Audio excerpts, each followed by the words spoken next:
Welcome back. This is Chapter 4 of the gender-swapped edition of Dracula.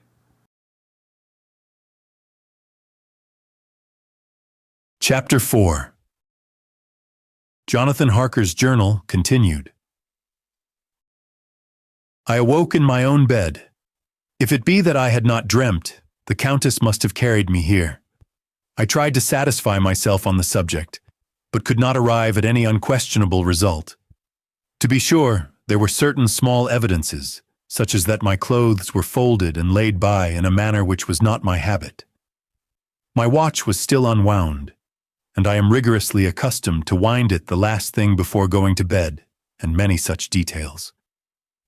But these things are no proof, for they may have been evidences that my mind was not as usual, and from some cause or another, I had certainly been much upset. I must watch for proof. Of one thing I am glad. If it was that the Countess carried me here and undressed me, she must have been hurried in her task, for my pockets are intact. I am sure this diary would have been a mystery to her which she would not have brooked. She would have taken or destroyed it. As I look round this room, although it has been to me so full of fear, it is now a sort of sanctuary, for nothing can be more dreadful than those awful men who are, waiting to suck my blood. May 18th. I have been down to look at that room again in daylight, for I must know the truth. When I got to the doorway at the top of the stairs, I found it closed. It had been so forcibly driven against the jamb that part of the woodwork was splintered. I could see that the bolt of the lock had not been shot, but the door is fastened from the inside. I fear it was no dream, and must act on this surmise. 19 May. I am surely in the toils. Last night the Countess asked me in the suavest tones to write 3 letters, one saying that my work here was nearly done, and that I should start for home within a few days. Another that I was starting on the next morning from the time of the letter, and the third that I had left the castle and arrived at Bistritz. I would fain have rebelled, but felt that in the present state of things it would be madness to quarrel openly with the Countess, whilst I am so absolutely in her power, and to refuse would be to excite her suspicion and to arouse her anger. She knows that I know too much, and that I must not live, lest I be dangerous to her. My only chance is to prolong my opportunities. Something may occur which will give me a chance to escape. I saw in her eyes something of that gathering wrath which was manifest when she hurled that fair man from her. She explained to me that posts were few and uncertain, and that my writing now would ensure ease of mind to my friends. And she assured me with so much impressiveness that she would countermand the later letters, which would be held over at Bistritz until due time in case chance would admit of my prolonging my stay. That to oppose her would have been to create new suspicion. I therefore pretended to fall in with her views, and asked her what dates I should put on the letters. She calculated a minute, and then said, "The first should be June 12th, the second June 19th, and the third June 29th. I know now the span of my life. Goddess help me. 28th of May. There is a chance of escape, or at any rate of being able to send word home. A band of Szgany have come to the castle and are encamped in the courtyard. These Szgany are gypsies. I have notes of them in my book. They are peculiar to this part of the world, though allied to the ordinary gypsies all the world over. There are thousands of them in Hungary and Transylvania, who are almost outside all law. They attach themselves as a rule to some great noble or boyar, and call themselves by her name. They are fearless and without religion, save superstition, and they talk only their own varieties of the Romany tongue. I shall write some letters home, and shall try to get them to have them posted. I have already spoken them through my window to begin acquaintanceship. They took their hats off and made obeisance and many signs, which, however, I could not understand any more than I could their spoken language. I have written the letters. Mina's is in shorthand, and I simply ask Ms. Hawkins to communicate with him. To him I have explained my situation, but without the horrors which I may only surmise. It would shock and frighten him to death were I to expose my heart to him. Should the letters not carry, then the Countess shall not yet know my secret, or the extent of my knowledge. I have given the letters. I threw them through the bars of my window with a gold piece, and made what signs I could to have them posted. The woman who took them pressed them to her heart, and bowed, and then put them in her cap. I could do no more. I stole back to the study, and began to read. As the Countess did not come in, I have written here, "The Countess has come." She sat down beside me and said in her smoothest voice as she opened 2 letters, "The Sizgani has given me these, of which, though I know not whence they come, I shall, of course, take care. See?" She must have looked at it. "One is from you and to my friend Peter Hawkins. The other." Here she caught sight of the strange symbols as she opened the envelope, and the dark look came into her face, and her eyes blazed wickedly. "The other is a vile thing, an outrage upon friendship and hospitality. It is not signed. Well, so it cannot matter to us." And she calmly held letter and envelope in the flame of the lamp till they were consumed. Then she went on. "The letter to Hawkins, that I shall, of course, send on, since it is yours. Your letters are sacred to me. Your pardon, my friend, that unknowingly I did break the seal. Will you not cover it again?" She held out the letter to me, and with a courteous bow handed me a clean envelope. I could only redirect it and hand it to her in silence. When she went out of the room, I could hear the key turn softly. A minute later, I went over and tried it, and the door was locked. When, an hour or 2 after, the Countess came quietly into the room, her coming awakened me, for I had gone to sleep on the sofa. She was very courteous and very cheery in her manner, and seeing that I had been sleeping, she said, "So, my friend, you are tired. Get to bed. There is the surest rest.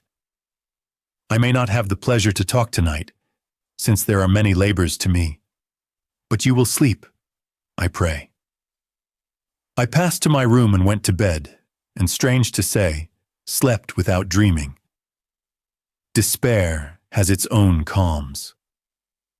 May 31st. This morning when I woke, I thought I would provide myself with some paper and envelopes from my bag and keep them in my pocket, so that I might write in case I should get an opportunity. But again a surprise. Again a shock. Every scrap of paper was gone, and with it all my notes, my memoranda, relating to railways and travel, my letter of credit, in fact all that might be useful to me were I once outside the castle. I sat and pondered a while, and then some thought occurred to me, and I made search of my portmanteau and in the wardrobe where I had placed my clothes. The suit in which I had traveled was gone, and also my overcoat and rug. I could find no trace of them anywhere. This looked like some new scheme of villainy. June 17th. This morning, as I was sitting on the edge of my bed cudgeling my brains, I heard without a cracking of whips and pounding and scraping of horses' feet up the rocky path beyond the courtyard. With joy I hurried to the window and saw drive into the yard 2 great later wagons, each drawn by 8 sturdy horses, and at the head of each pair a Slovak, with her wide hat, great nail-studded belt, dirty sheepskin, and high boots. They had also their long staves in hand. I ran to the door, intending to descend and try and join them through the main hall, as I thought that way might be opened for them. Again a shock, My door was fastened on the outside. Then I ran to the window and cried to them. They looked up at me stupidly and pointed, but just then the het woman of the Szgany came out, and seeing them pointing to my window, said something, at which they laughed. Henceforth no effort of mine, no piteous cry or agonized entreaty would make them even look at me. They resolutely turned away. The later wagons contained great square boxes with handles of thick rope. These were evidently empty by the ease with which the Slovaks handled them, and by their resonance as they were roughly moved. When they were all unloaded and packed in a great heap in one corner of the yard, the Slovaks were given some money by the Szgany, and spitting on it for luck, lazily went each to her horse's head. Shortly afterwards, I heard the cracking of their whips die away in the distance. 24th June, before morning. Last night the Countess left me early and locked herself into her own room. As soon as I dared, I ran up the winding stair and looked out of the window which opened south. I thought I would watch for the Countess, for there is something going on. The Szgany are quartered somewhere in the castle and are doing work of some kind.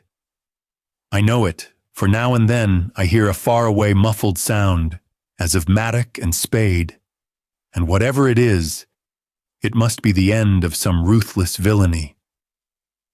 I had been at the window somewhat less than half an hour when I saw something coming out of the Countess's window. I drew back and watched carefully and saw the whole woman emerge. It was a new shock to me to find that she had on the suit of clothes which I had worn whilst traveling here, and slung over her shoulder the terrible bag which I had seen the men take away. There could be no doubt as to her quest, and in my garb too. This, then, is her new scheme of evil, that she will allow others to see me as they think, so that she may both leave evidence that I have been seen in the towns or villages posting my own letters, and that any wickedness which she may do shall by the local people be attributed to me. It makes me rage to think that this can go on, and whilst I am shut up here, a veritable prisoner, but without that protection of the law which is even a criminal's right and consolation. I thought I would watch for the Countess's return, and for a long time sat doggedly at the window. Then I began to notice that there were some quaint little specks floating in the rays of the moonlight. They were like the tiniest grains of dust, and they whirled round and gathered in clusters in a nebulous sort of way. I watched them with a sense of soothing, and a sort of calm stole over me. I leaned back in the embrasure in a more comfortable position, so that I could enjoy more fully the aerial gambolling. Something made me start up, a low, piteous howling of dogs somewhere far below in the valley, which was hidden from my sight.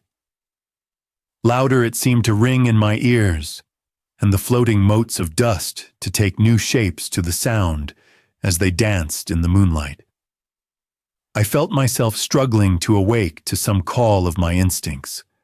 Nay, my very soul was struggling, and my half-remembered sensibilities were striving to answer the call. I was becoming hypnotized. Quicker and quicker danced the dust.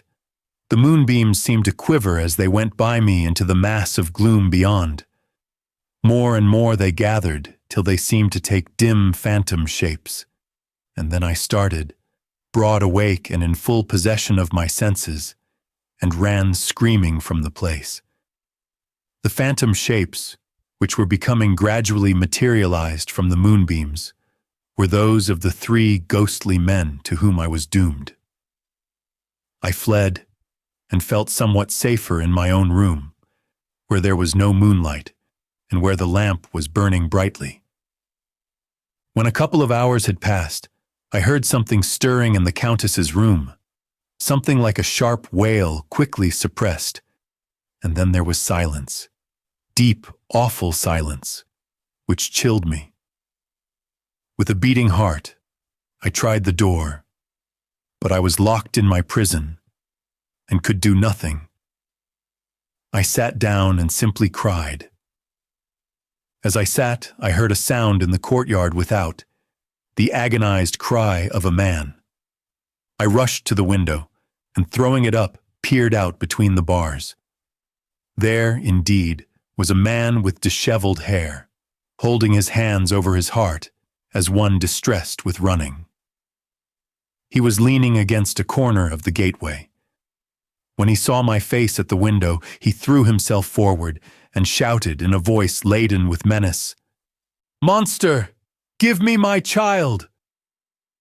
He threw himself on his knees and, raising up his hands, cried the same words in tones which wrung my heart.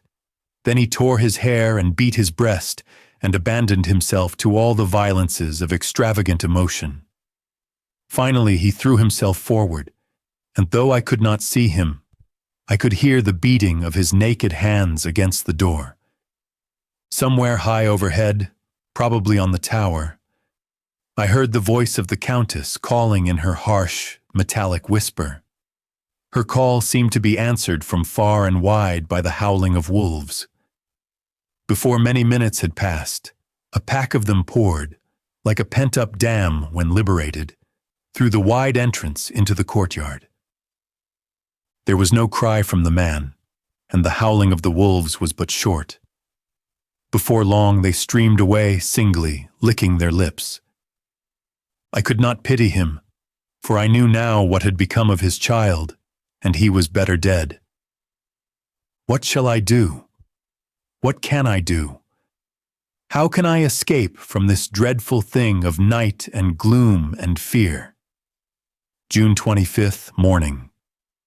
No woman knows till she has suffered from the night how sweet and how dear to her heart and eye the morning can be. When the sun grew so high this morning that it struck the top of the great gateway opposite my window, the high spot which it touched seemed to me as if the dove from the ark had lighted there. My fear fell from me as if it had been a vaporous garment which dissolved in the warmth. I must take action of some sort, whilst the courage of the day is upon me. Last night one of my post-dated letters went to post, the first of that fatal series which is to blot out the very traces of my existence from the earth. Let me not think of it. Action! It has always been at night time that I have been molested or threatened, or in some way in danger or in fear. I have not yet seen the Countess in the daylight. Can it be that she sleeps when others wake, that she may be awake whilst they sleep? If I could only get into her room. But there is no possible way. The door is always locked, no way for me. Yes, there is a way, if one dares to take it.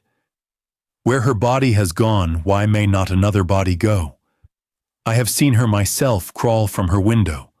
Why should not I imitate her and go in by her window?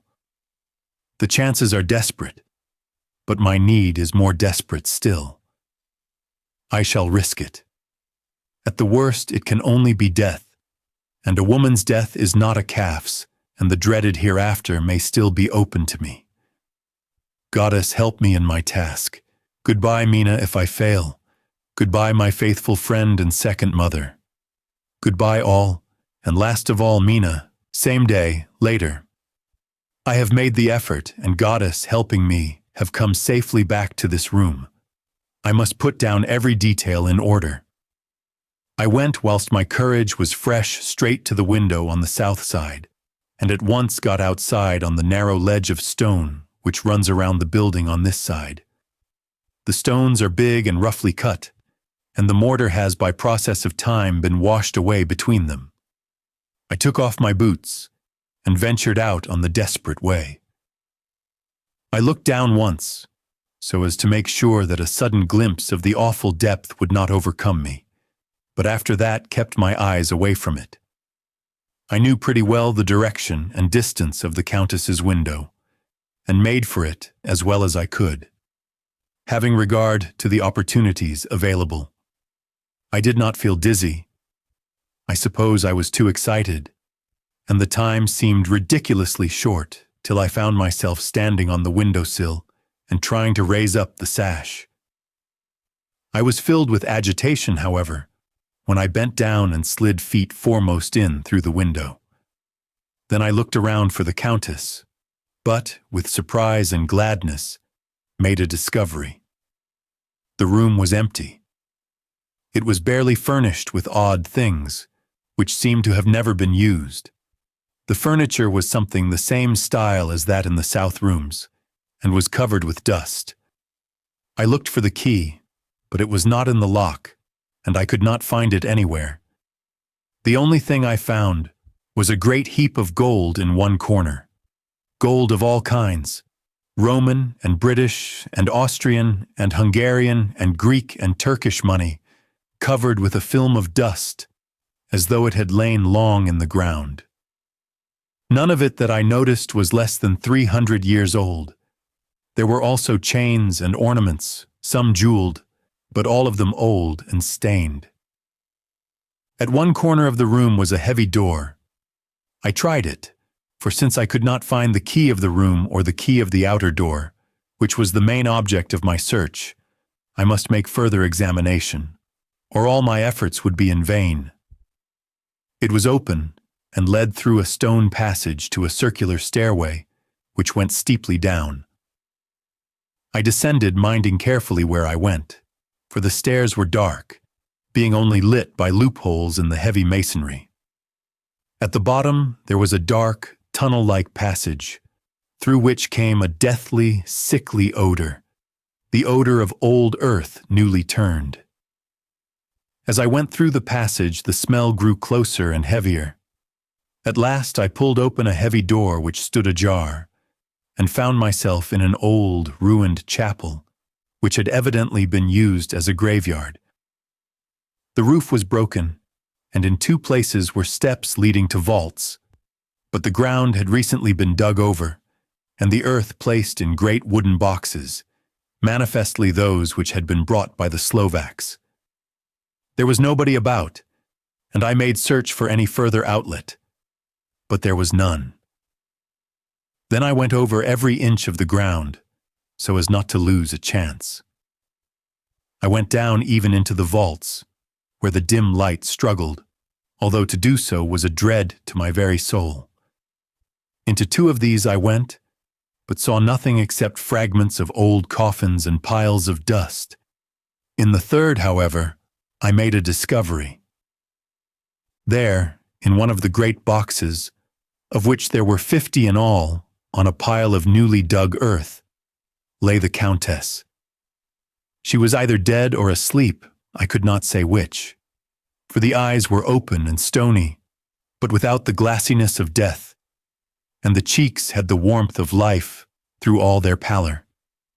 The lips were as red as ever, but there was no sign of movement, no pulse, no breath, no beating of the heart. I bent over her and tried to find any sign of life, but in vain. She could not have lain there long, for the earthy smell would have passed away in a few hours.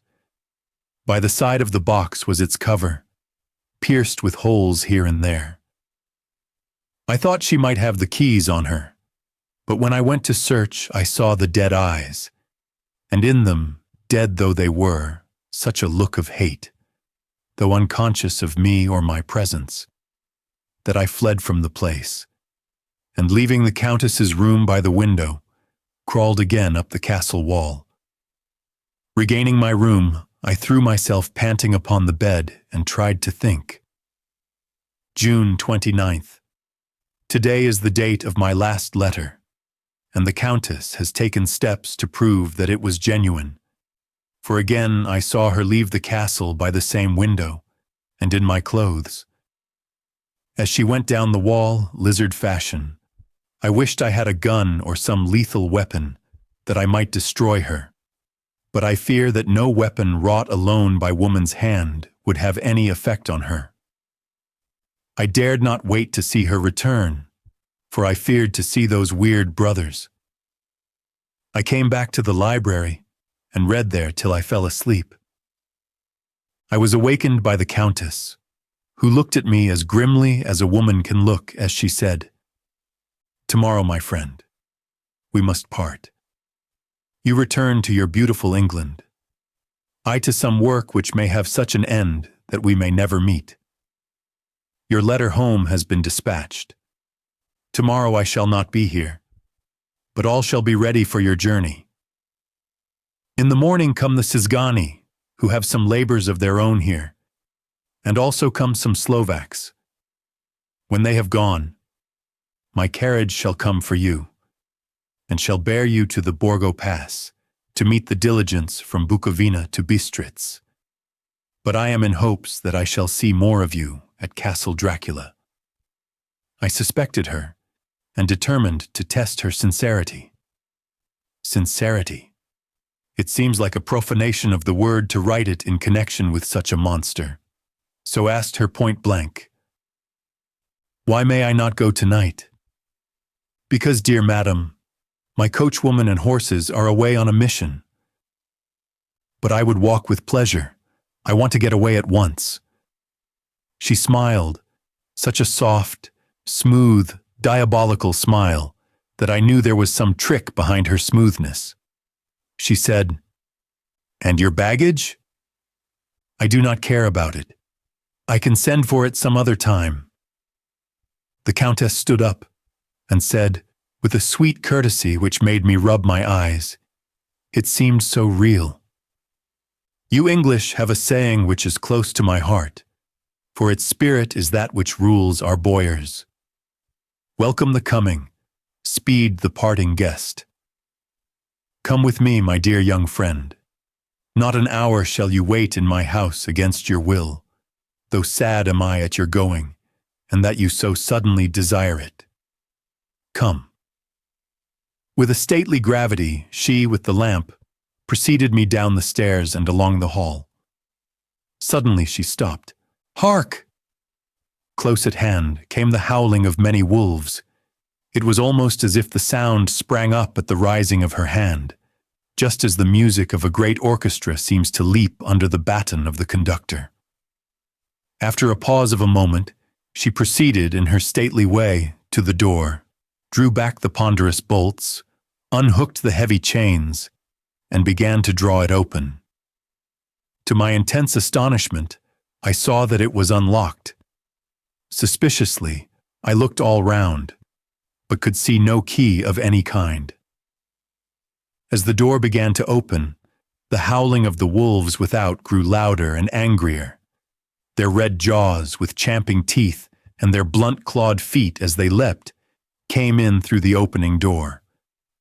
I knew then that to struggle at the moment against the Countess was useless. With such allies as these at her command, I could do nothing. But still, the door continued slowly to open, and only the Countess's body stood in the gap. Suddenly it struck me that this might be the moment and means of my doom. I was to be given to the wolves, and at my own instigation. There was a diabolical wickedness in the idea great enough for the Countess, and as a last chance I cried out,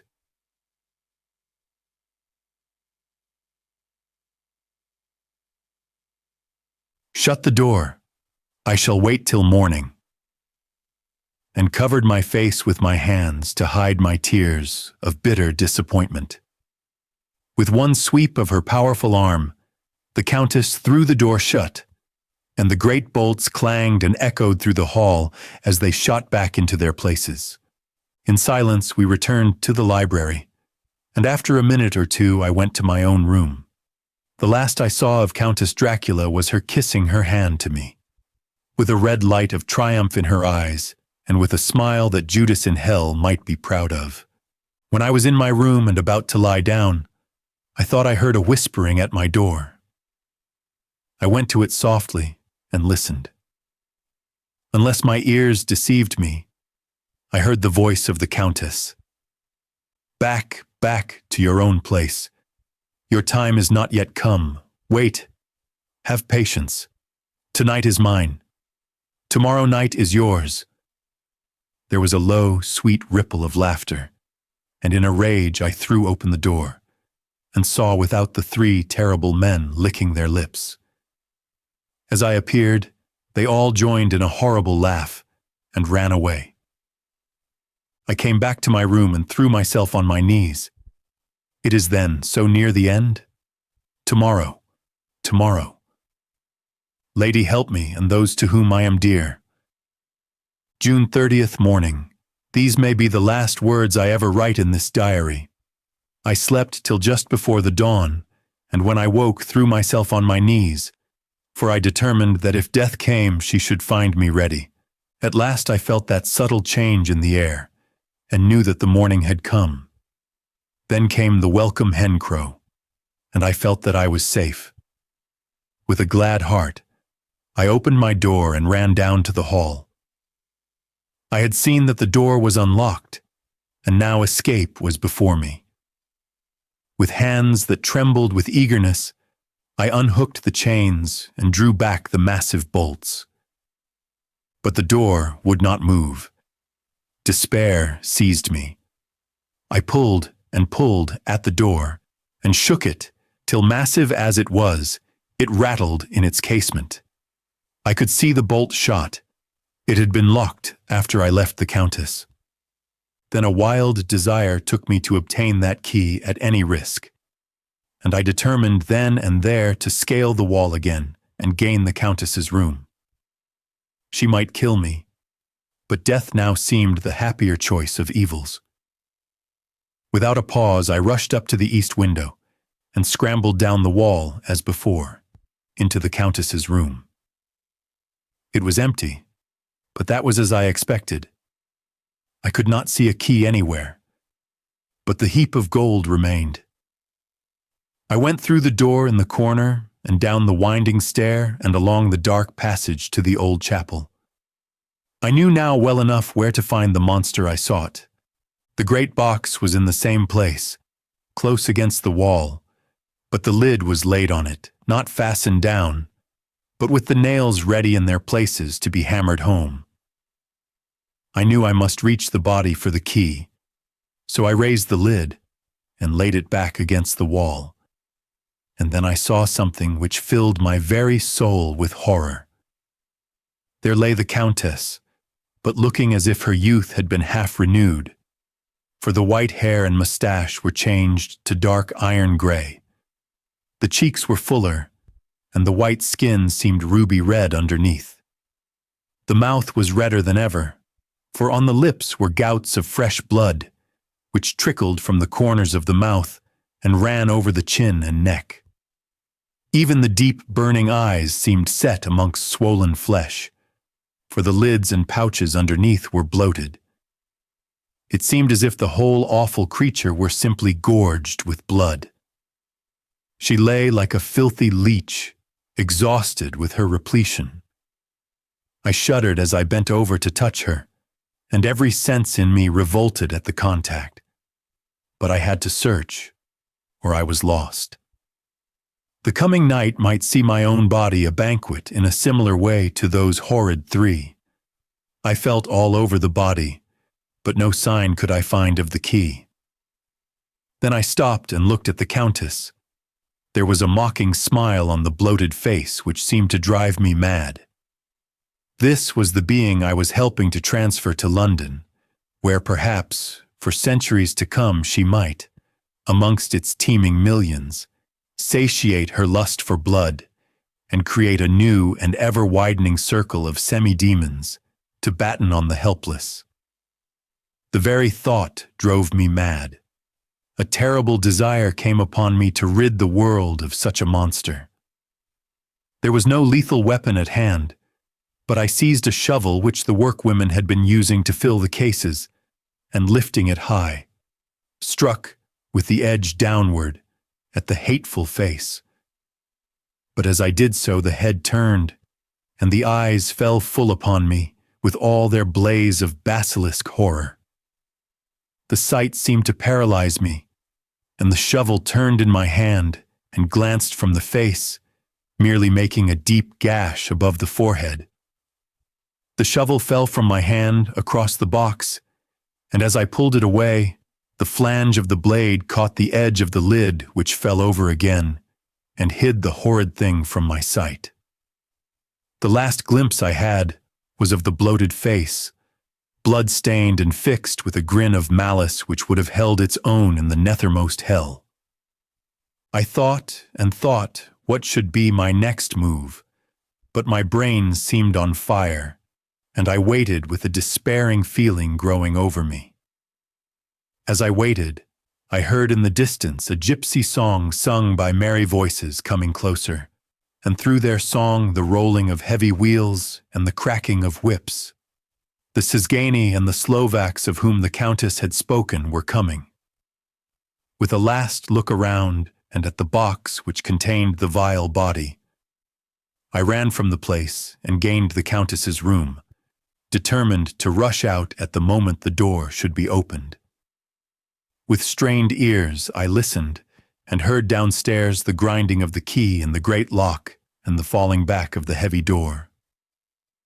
There must have been some other means of entry, or someone had a key for one of the locked doors.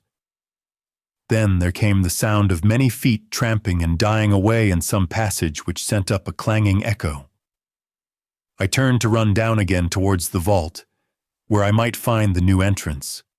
But at the moment there seemed to come a violent puff of wind, and the door to the winding stair blew to with a shock that set the dust from the lintels flying. When I ran to push it open, I found that it was hopelessly fast. I was again a prisoner, and the net of doom was closing round me more closely. As I write, there is in the passage below a sound of many tramping feet, and the crash of weights being set down heavily, doubtless the boxes with their freight of earth. There is a sound of hammering. It is the box being nailed down. Now I can hear the heavy feet tramping again along the hall, with many other idle feet coming behind them. The door is shut, and the chains rattle. There is a grinding of the key in the lock. I can hear the key withdraw. Then another door opens and shuts. I hear the creaking of lock and bolt. Hark! In the courtyard, and down the rocky way, the roll of heavy wheels, the crack of whips, and the chorus of the Scani as they pass into the distance. I am alone in the castle with those awful men. Faugh! Mina is a man, and there is naught in common. They are devils of the pit. I shall not remain alone with them. I shall try to scale the castle wall farther than I have yet attempted. I shall take some of the gold with me, lest I want it later. I may find a way from this dreadful place, and then a way for home. A way to the quickest and nearest train. Away from this cursed spot, from this cursed land, where the devil and her children still walk with earthly feet. At least Goddess's mercy is better than that of these monsters, and the precipice is steep and high. At its foot a woman may sleep, as a woman. Goodbye all, Mina. That brings us to the end of this chapter. If you're enjoying this gender-swapped audiobook, make sure you're subscribed. New chapters are released every week. When the full novel is complete, it'll also be available on my website. Thanks again for listening.